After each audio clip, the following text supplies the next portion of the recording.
अपने 7 पुत्रों को नदी में डुबा देने के पीछे देवी गंगा का क्या उद्देश्य था, ये वो राजा शांतनु को बताती हैं। देवी गंगा और राजा शांतनु के इंसानी जन्म के कई वर्ष पहले 8 वासु अपने विमानों पर धरती का विचरण कर रहे थे और उसी समय उनमें से एक वासु, जिसका नाम प्रभास था, उनकी पत्नी की नजर महर्षि वशिष्ठ की गाय के ऊपर पड़ी। वो गाय जिसका नाम नंदिनी था। नंदिनी के अंदर काफी दिव्य खूबियां थी। वो एक दिव्य गाय थी, इसीलिए प्रभास की पत्नी उसे चुरा लेना चाहती थी और उसने प्रभास से आग्रह किया कि मुझे ये गाय चाहिए। प्रभास अपनी पत्नी को प्रसन्न करने के लिए उस गाय को चुरा लेना चाहता था, लेकिन तभी बाकी वासुओं ने कहा कि ये करना ठीक नहीं होगा, ये किसी ऋषि की गाय है। तब प्रभास की पत्नी ने कहा कि जो भी कायर होता है वो धर्म की आड़ में छुप जाता है और तुम सभी कायर हो, इसीलिए उस गाय को चुरा नहीं सकते। तब प्रभास ने अपने बाकी साथियों के साथ मिलकर उस गाय को चुरा लिया। जब महर्षि वशिष्ठ को अपनी गाय चोरी हो जाने के बारे में पता चला तो उन्होंने उन वासुओं को ढूंढ निकाला और उनसे कहा कि तुम हमारी धरती पर विचरण करने आते हो, हम तुम्हारा अतिथियों की तरह स्वागत करते हैं, तुम्हें खाना पीना प्रदान करते हैं, उसके बावजूद तुम हमारे पशु चुरा लेना चाहते हो, इसीलिए मैं तुम्हें श्राप देता हूं कि तुम सभी वासु इंसान के रूप में पैदा होगे।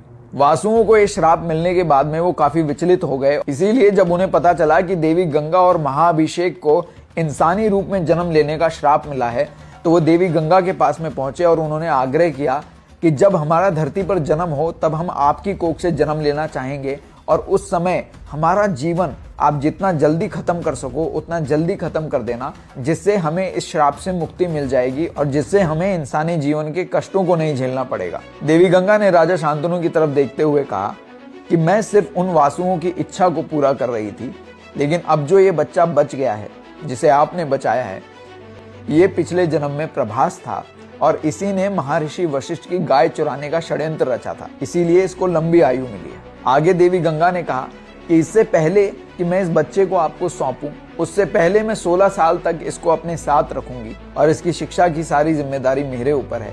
ये एक अच्छा और बेहतर राजा बने, इसका मैं पूरा ध्यान रखूंगी। 16 साल तक राजा शांतनु भटकते रहे, वे काफी दुखी रहने लगे और 16 साल बाद जब देवी गंगा अपने पुत्र देवव्रत को लेकर राजा शांतनु के पास में पहुंची तो राजा शांतनु खुशी से उत्साहित हो उठे और उनका सारा दुख गायब हो गया। देवव्रत को धनुर्विद्या खुद परशुराम जी ने सिखाई थी, साथ ही वेदों का ज्ञान बृहस्पति ने दिया था। जितनी सर्वोच्च शिक्षा हो सकती है देवव्रत को वो शिक्षा प्रदान हुई थी, जिसका प्रयोग करके देवव्रत ने आते ही राज्य को संभाल लिया और राजा शांतनु ने देवव्रत को अपना युवराज घोषित कर दिया।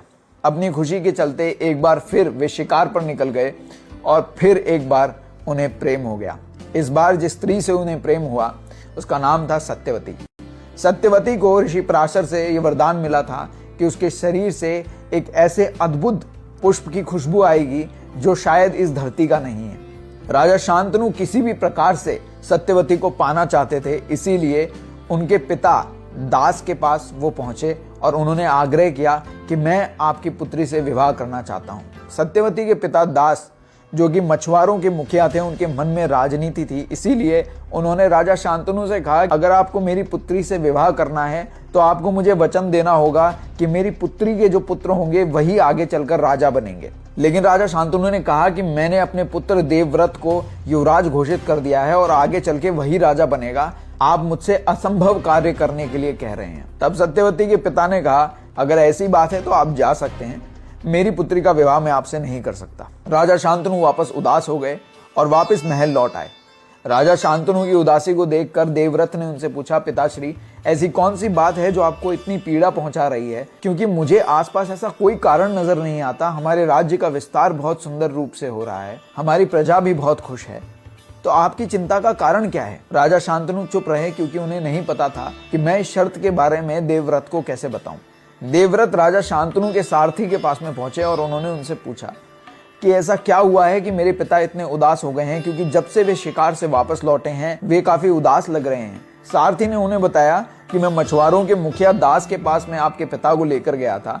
जब वे कुटिया के अंदर गए तो वे एक राजा की तरह गए थे, लेकिन जब वे बाहर आए तो उनके चेहरे से रंग उड़ चुका था और वे किसी उदास आदमी की तरह बाहर आए। देवव्रत ने सारथी को आज्ञा दी कि वो उन्हें मछुआरों के मुखिया दास के पास ले जाए। दास की कुटिया पर पहुंच जाने के बाद में देवव्रत को शर्त के बारे में पता चला जो उनके पिता के सामने रखी गई थी और किस वजह से उनके पिता उदास थे। उन्होंने दास को वचन दिया कि मैं आगे चलकर राजा नहीं बनूंगा, मैं आपको वचन देता हूं और आपकी पुत्री के ही बच्चे आगे चलकर राजा बनेंगे। लेकिन दास इससे भी संतुष्ट होने वाले नहीं थे। उन्होंने कहा कि देवव्रत आगे चलकर तुम शादी करोगे और तुम्हारे बच्चे होंगे। आज तुम तो अपना वचन निभा लोगे, लेकिन आगे चलकर अगर तुम्हारे पुत्र और पुत्रियों ने अपना वचन नहीं निभाया तो मैं क्या करूंगा। तब देवव्रत ने एक प्रचंड प्रतिज्ञा ली कि मैं सदा अपने जीवन के लिए ब्रह्मचर्य रहूंगा और मैं कभी भी विवाह नहीं करूंगा। जब आसपास बाकी मछुआरों ने ये बात सुनी और स्वयं दास इस प्रतिज्ञा को सुनकर सत्ते में रह गए थे और इसी प्रतिज्ञा के कारण देवव्रत का नाम भीष्म पड़ा, एक नवयुवक जिसने अपनी पिता की खुशी के लिए अपने सारे सुखों का त्याग कर दिया।